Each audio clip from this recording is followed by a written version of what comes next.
What's up? Mr. Potter here on your daily how to load a vending machine AP. Chrome spiral, AP machine. Black spiral, national. Anyway, this is what I'm talking about.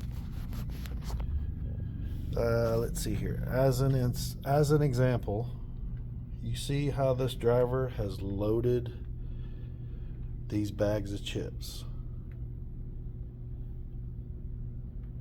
You see how the corner, I can give you an example.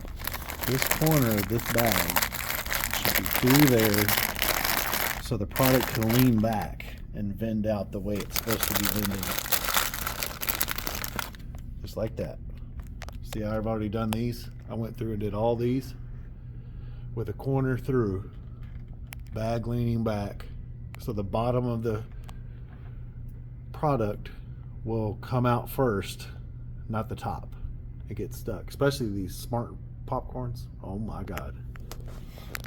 Anyway, that's just a little 20-year experience coming to you. Know how to load your product. Your customers will be happy. Their product will actually come out. Peace.